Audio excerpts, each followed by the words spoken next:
In this video, we are going to talk about solutions of linear systems. This is the overview slide, which I will give you an approximately 5-minute review of, and then we'll go through each topic in more detail and with more examples. So this is the order of topics that your book more or less covers in this order. However, we are going to start with parametric vector forms of solutions. So in R2, I want to show you the parametric form of a plane. So how you can write a plane in this sort of parametric form dependent on two vectors. Then I'll look at the parametric form of a line, so in R2, so how to write a line dependent on two vectors here. Once we have an idea of what these parametric forms of solutions look like, we're going to look at the homogeneous linear equation, which is ax equals 0. The 0 here is what makes it homogeneous. We'll look at a couple of examples and then also describe the solution set in terms of this parametric vector form. Then we'll look at non-homogeneous systems. That's where ax equals b, where b is not equal to 0, to be non-homogeneous. And again, we'll look at some examples and also what the parametric form will look like. Then last, we will look at a theorem that relates the solutions of homogeneous equations to non-homogeneous equations. That was my unusually short overview. So as I had mentioned, we are going to start with parametric vector forms of solutions, this third topic here. We are going to start with the parametric equation of a plane. So you may know this from geometry. If you have two non-collinear vectors, let's say v and s, and by non-collinear, I mean they don't lie on the same line. So it's not like v and negative v, which are on the same line. They're vectors on two different lines. Then they will define a plane for you. And the equation of that plane is equal to AV plus BS. In other words, all the linear combinations of v and s will define a plane. And I'm going to work this out, illustrate that for you in R2, because it's easy to draw in R2, with these two vectors, where v is the vector 1, 2, and s is the vector 1, 3. We are going to start by letting a and b equal to 1. So we're going to look at what we get when we add 1v plus 1s. And we have seen how to do that when we looked at vector addition.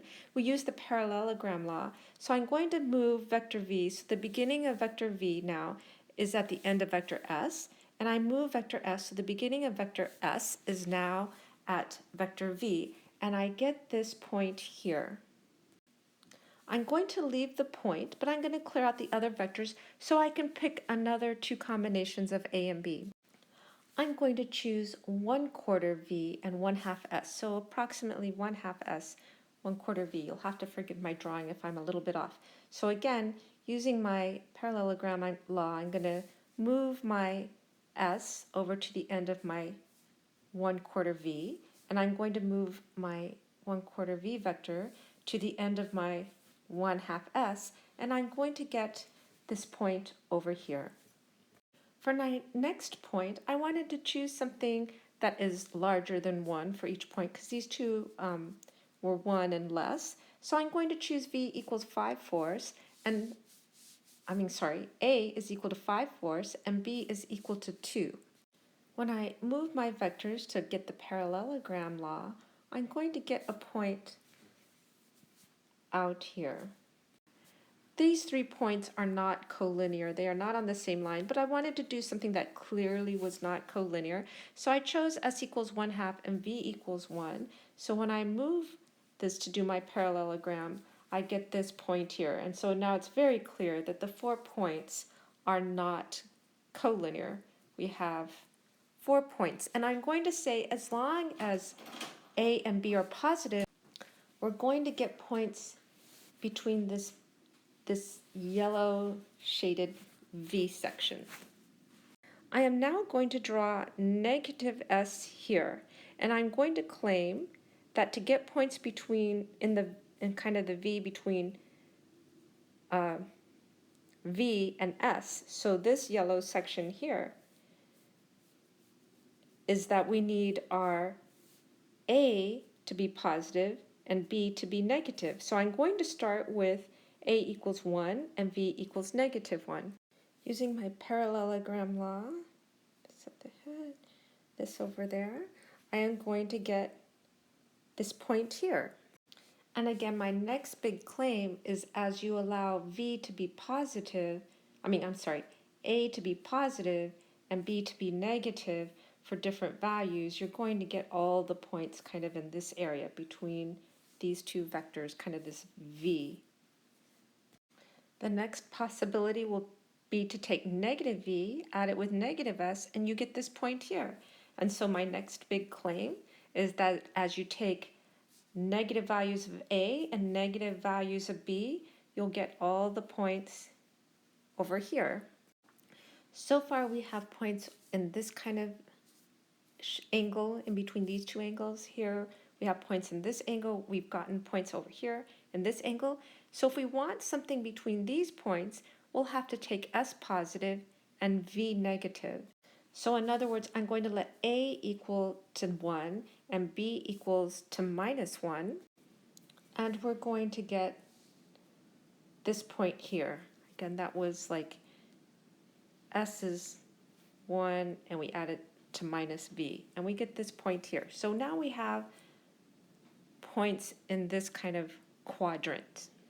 You can keep plotting different values for A and B, and as you plot an infinite number of different values for an A and B, you'll see you'll get the entire plane. So the linear combination of two nonlinear vectors will give you a plane. Another way of saying this is the span of two nonlinear vectors is a plane. And in this instance, the span of V and S is the entire R2 plane. If we had been in R3, then the span of two non-collinear vectors is still a plane. It's just a plane in R3. Now that we've done parametric equation of a plane, let's do the parametric form of a line. Again, we're going to look at R2 because it's easy to draw. We're going to look at the line, so I designated that with an L, is equal to P, that's a vector, plus a scalar T times a vector V. So our P is going to be 1, 2, and our vector V is going to be 1, 3. And much like we did for the plane, we're going to look at this equation, plugging in different values for our parametric value t. And in this example, for the line, we only have one scalar t. So we'll start with 0. So when we have p plus 0v, we're going to be left with p. So this is our first point. At t equals 0, we have this blue point here. And I switched that color to black. Now let's look at t equals 1. So we have p plus 1v. So that's just the vector p plus v. Using our parallelogram law, we are going to get this point here, our next point. I got rid of our extra lines now, so we have our 2 points. And next I thought we should do a negative value, and I was going to do -1, but I didn't scale my v so that -1 could fit here. So I'm going to do -1/2 v. Using my parallelogram law, I am going to get this point here. You could add more points if you'd like, but I'm going to go ahead and draw the line. So our line is equal to p plus tv. And if you relate it to our original vectors p and v, this is the line through the point p, through the point 2, 1, with the direction of v. So it's parallel to v, containing the point p. So p is a line through p in the direction of v. There is another way of thinking about this. If you look at v and then look at tv, what t does is it has all possible scalings of v. So tv will look like this blue line here, which goes on in both directions. Now to this tv, you want to add p. So point by point, when you add p, in this case, you're going to shift it to the right 2 units and then shift up 1 unit. So for example, the point 0, 0 gets shifted to the right 2 units and then up 1 unit. So this should have been a little bit further over. There we go. Now this point here gets shifted to the right 2 units and up 1 unit. Similarly, this point here gets shifted over 2 units and up 1 unit. And you end up with this green line. So you're shifting this entire TV kind of ray over by 2, 1. So the whole line ends up getting shifted over 2 units to the right, up 1 unit. Now that we've looked at parametric forms of solutions, we can come back and look at the homogeneous linear equation, which is the matrix A times the vector x equals the vector 0. And what makes it homogeneous is this equals 0 portion. So when we look at ax equals 0, the first thing to know is the homogeneous equation always has at least one solution, that is x equals 0, and we call this solution the trivial solution. If you recall from our first video when we talked about systems of linear equations either have infinitely many solution, no solution, or unique solution. Remember, we referred to that like in R2 if you have two lines, either they're the same line, in which case they're infinitely many solution, there are two parallel lines, in which case there's no solution, or the two lines intersect, so there's one unique solution.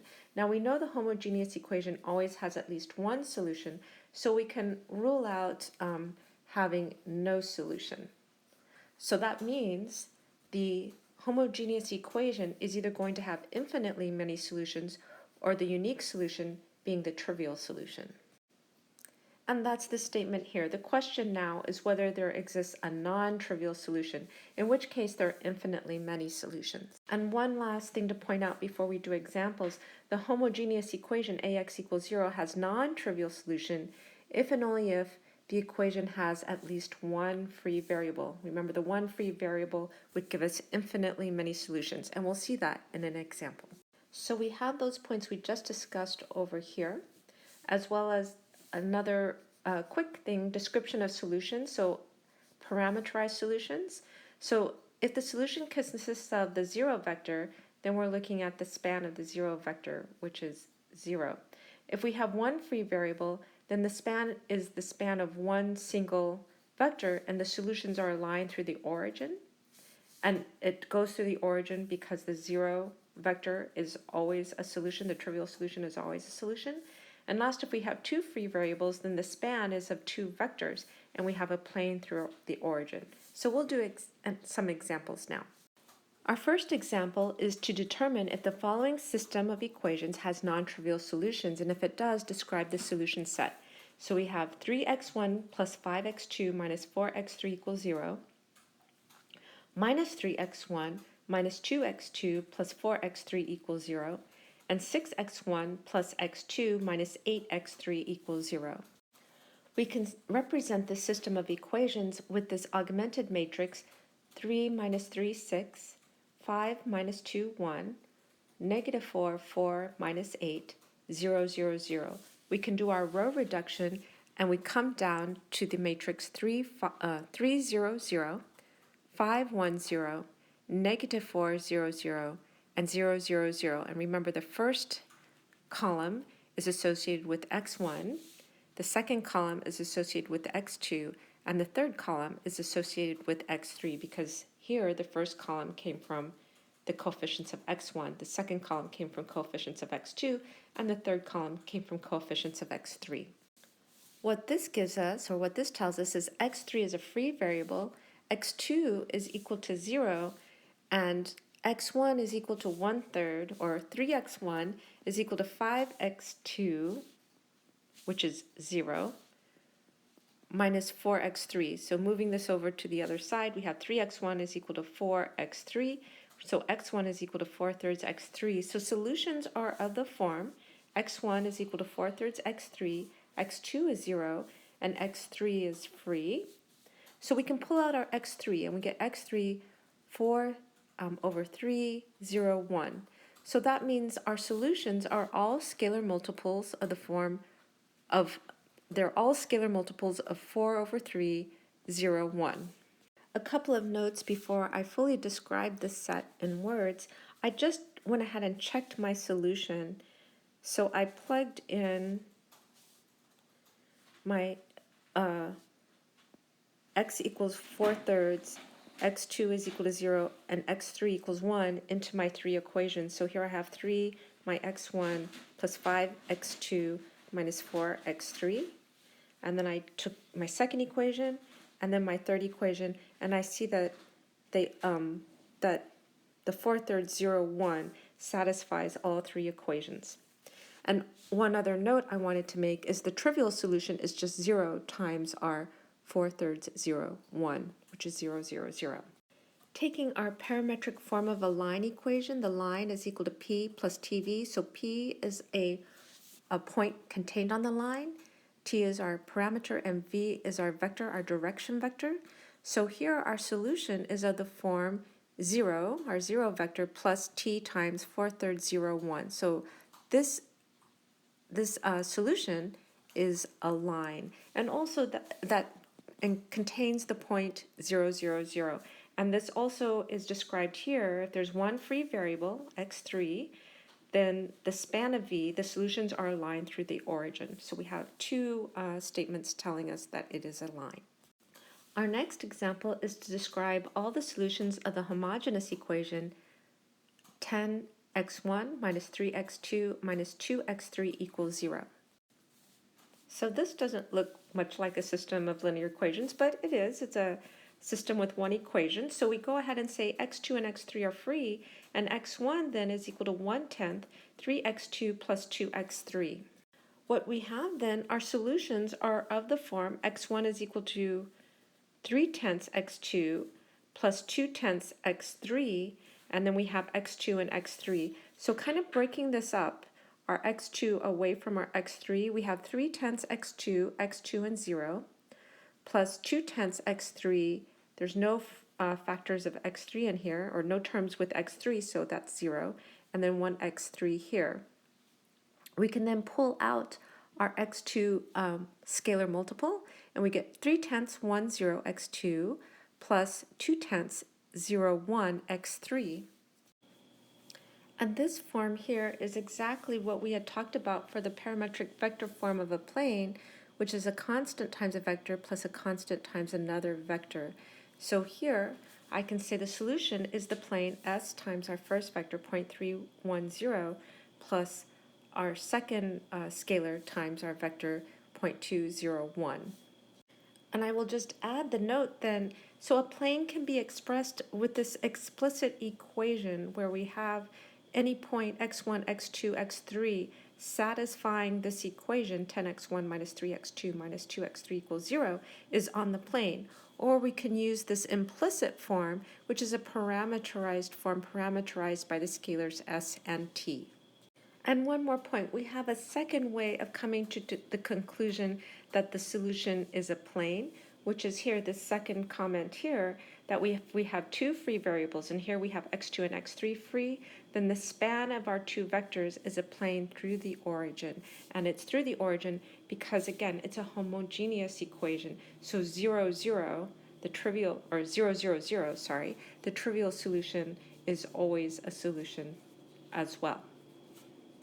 Now that we've done a couple of examples of the homogeneous equation, let's turn to the non-homogeneous equation where ax equals b. First example is describe all the solutions of ax equals b, where A is the matrix 3, negative 3, 6, 5, negative 2, 1, negative 4, 4, negative 8, and b is the vector 7, negative 1, negative 4. We had solved the related homogeneous equation with the same matrix A, x equals 0 in a previous example. And I have the solution here so that we can compare once we get our solution for the non-homogeneous equation. I have started just by rewriting my equation ax equals b, plugging in my a and as well as my b. I can solve this system by using the augmented matrix 3, negative 3, 6, 5, negative 2, 1, negative 4, 4, negative 8, 7, negative 1, negative 4. And you can see my row reductions give me 3, 0, 0, 5, 1, 0, negative 4, 0, 0, and 7, 2, 0. And my first column is associated with x1, my second column is associated with x2, and my third column is associated with x3. So these zeros give me that x3 is free, and x2 is equal to 2, and x1, well, I'm going to move the 1/3 over, is 7 minus 5x2 plus 4x3. So I can write this, and then just plugging in x2 equals 2, I get that x1 is equal to minus 1 plus 4/3 x3. So I can write this in vector form. So x1 is equal to negative 1 plus 4/3 x3, x2 is equal to 2, and x3 is free. And now I'm going to kind of separate my x3 from terms that do not have x3. So terms without x3 here is negative 1. Here I have the 2, and here I have 0. The terms associated with x3 is 4/3 times x3. I have no terms associated with x3 in the second coordinate, so I'll put 0. And then I have 1 times x3 for the third coordinate. So this is what my solution looks like.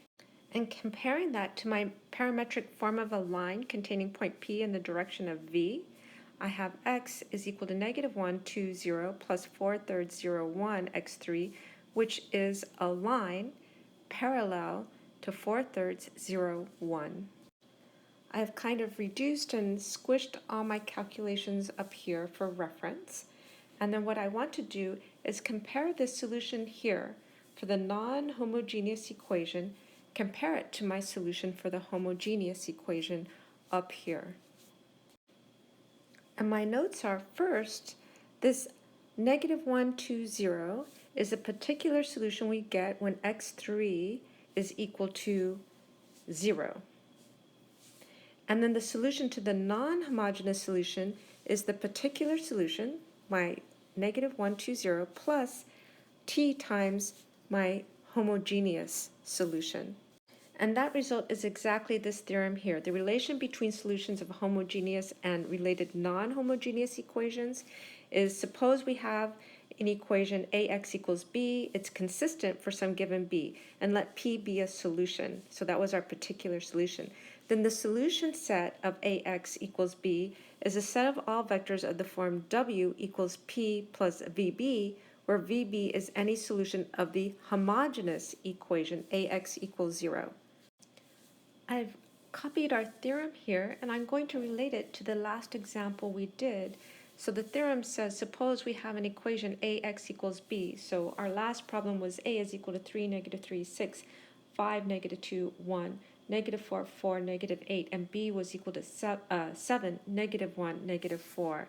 And we said it was consistent for some b. We did find solutions there. And let p be a solution. I think they chose the letter p because that is a particular solution. And our p, we're going to choose negative 1, 2, 0. It's the solution when x is equal to x3 is equal to 0. And I did a quick calculation that p is a particular solution to our non-homogeneous equation. So here I have a times p, and I used our quick method of multiplying a matrix times a vector, which is the first row is the first row of a times dotted with our vector x, or yeah, that would be x. For the second row here, that would be the second row of a dotted with x, and then our third row is the third row dotted with x. So I have 3 times negative 1 plus 5 times 2 minus 4 times 0. That's our first row. Our second row is negative 3 times negative 1, negative 2 times 2, and 4 times 4 times 0. That's our second row. And our last row, third row, is 6 times negative 1, 1 times 2, and negative 8 times 0. And what I get is 7, negative 1, 4, which is exactly our b vector. So just a quick verification that p was a particular solution. And another thing to notice, there's an infinite number of choices for p, right? You can scale this, you can choose any value for x3 to scale 4/3, 0, 1, and then add it to negative 1, 2, 0, and that could have been a new p. So what this theorem says is, again, we have our equation ax equals b. We have our particular solution p, which in this case I'm going to choose to be negative 1, 2, 0. Then the solution set of ax equals b, which is, here's our solution set, is a set of all vectors of the form w equals p plus vh. I think this h here is to suggest homogeneous, so this is a vector that solves the homogeneous equation, where vh is a solution of the homogeneous equation. So here, vh over here is the solution to our homogeneous equation, 4/3, 0, 1, x3. So this is our solution, and it fits in with our theorem. Again, w equals pv, because p, a different value for x3 will give us a new p. and that's why it looks a little different, but it's exactly what this theorem is saying.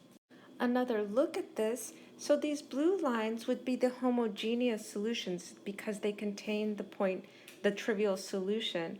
And then when we have non-homogeneous equations, we shift over by p. So we already kind of saw what that looks like when we shift over a line by p when we looked at parameterizations of a line. Now in R3, if our solution is a plane, here's our homogeneous equation, ax equals 0. Our non-homogeneous equation then is going to shift our plane over as well. So the non-homogeneous equation is just shifted over by p, a vector p. And this statement is here on our overview slide. So if AXB has a solution, then the solution set is obtained by translating the solution of the homogeneous equation using any particular solution P. One other note for the non-homogeneous equation, so this is different from the homogeneous equation. For the non-homogeneous equation, if AX equals B has no non-zero solution, then the solution set is empty. And now we're going to do some additional problems. So theoretically, you know enough to do these problems, so you might want to pause and give them a try. But after each one, I'm going to discuss the solution. The first problem is each of the following equations, there's two of them, determines a plane in R3. Do the two planes intersect? And if so, describe their intersection. Asking if the two planes intersect is the same thing as asking, do they have a shared solution? In other words, is there an x1, x2, x3 that satisfies both equations? Then that point, or those points, will be the intersection of the two planes. Asking if they have a shared solution is the same thing as solving the system of these two linear equations. So I have them represented by my augmented matrix, 1, 2, 4, negative 1, negative 5, 8, and 0, 9. I did my row reduction, and I get 1, 0, 0, 1, 3, negative 2, 4, negative 1. My first column is associated with x1. My second column is associated with x2. My third column is associated with x3. So what I have is x3 is free because I don't have enough rows. So x3 is free, and x2 is equal to my minus 1 plus 2x3, and my x1 is equal to 4 minus 3x3. So I write this equation down. x1 is equal to 4 minus 3x3, x2 is equal to minus 1 plus 2x3, and x3 is free. I'm going to separate out my terms with x3 and terms without x3, so I have 4, negative 1, 0. And then I have negative 3, 2, and 1 times x3. So this here, all points that satisfy this, so 4, negative 1, 0 times any multiple, added to any multiple of minus 3, 2, 1, are shared solutions, so they're points of intersection. And this you may recognize, hopefully, as the parameterization of the line containing the point 4, negative 1, 0 parallel to the vector negative 3, 2, 1. So the intersection is this line here. The next problem is to write the general solution of 10x1 minus 3x2 minus 2x3 equals 7 in parametric vector form, and then relate the solution of this non-homogeneous equation to the solution found in example 2, which was the homogeneous equation, and I wrote the solution here. So the homogeneous equation, related homogeneous equation would be 10x1 minus 3x2 minus 2x3 equals 0. And the solution was the plane s times 0.301 plus t times 0.201.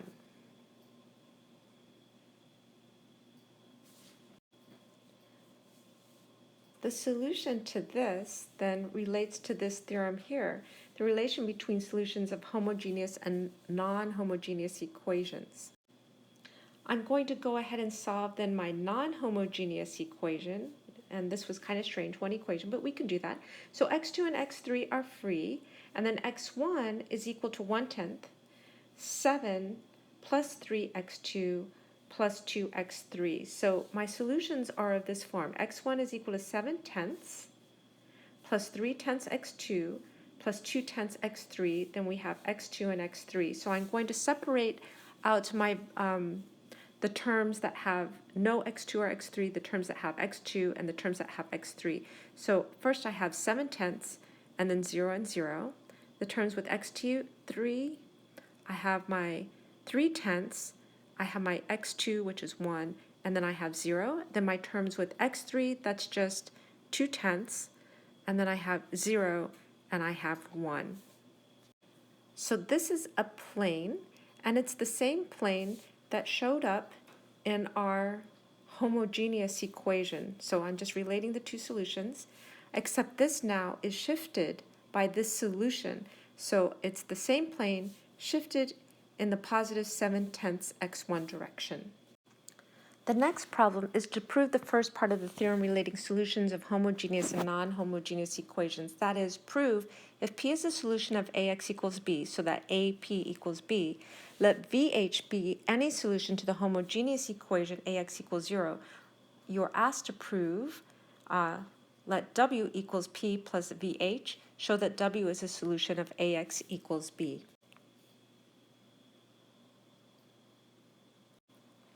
So I'm given P is a solution to AX equals B. AP is equal to B. And I'm also given VH, our homogeneous solution. So AVH equals 0. And I'm going to let W equals P plus VH. So I'm going to consider A times W. And that's going to be A times, and W is P plus VH. So I plug in this value for W, which is equal to AP plus AVH. And this is from properties of matrices that we learned, I think, in 1.4. This theorem that said if A is an M by N matrix and U and V are vectors and C is a scalar, then A times U plus V is equal to AU plus AV. So we're using this first part of this theorem here in this part of our proof. So now we have AP plus AVH, and we know that AP is equal to B and AVH is equal to 0, so B plus 0 is equal to B. So in other words, AW equals B, and therefore W is a solution to AX equals B. That concludes our extra problems, and so we have also come to the end of our video. So to review what we've looked at, we looked at solutions of linear systems, and we started by looking at the parametric form of solutions. We talked about the parametric vector form of a plane, which is given by two vectors, u and v, and when we take their linear combinations, su plus tv, we will get a plane. We also looked at the parametric form of a line. So if we wanted a line containing a point P in the direction of v, that is parallel to v, then our line could be parameterized as P plus TV, whereas T is a scalar, our parametric form. Then from there we went to homogeneous linear equations, AX equals 0.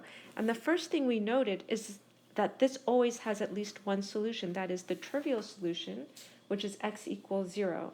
So the question becomes whether there exists a non-trivial solution, in which case there are infinitely many, because remember, there are only three possibilities for linear equations. There's one solution, infinitely many solutions, or no solutions. And since we already eliminated no solutions, the only two possibilities are unique solution, the trivial solution, or infinitely many.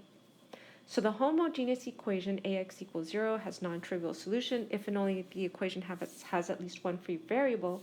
And then our solutions can either be the 0 vector, just the unique solution, or one free variable, in which case our solution is a line through the origin, or two free variables, and a line through the origin, and we can parameterize it with this equation here, or two free variables means the solution is the span of two vectors, and if they're not collinear, that'll be a plane through the origin, which we can write in parametric form, scalar times our vector plus scalar times our second vector. Again, the vectors need to be non-collinear. Then we also looked at non-homogeneous systems of equation AX equals B, and when a non-homogeneous system has infinitely many solutions, the general solution can be written in parametric vector form as one vector plus an arbitrary linear combination of vectors. So we did some examples of this. And last, we look at this theorem relating the solutions between homogeneous and related non-homogeneous equations. And we said if we had a non-homogeneous equation that's consistent and had a solution P, a particular solution. And remember, non-homogeneous equations can have many solutions possibly, so P might not be unique.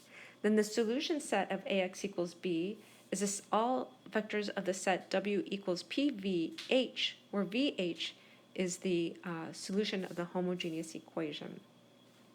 We also said if AXB has solution, then the solution set is obtained by translating the solution of the homogeneous equation by P. And if AXB has no non-zero solution, then the solution set is empty. So that's it for this video. Thank you for watching.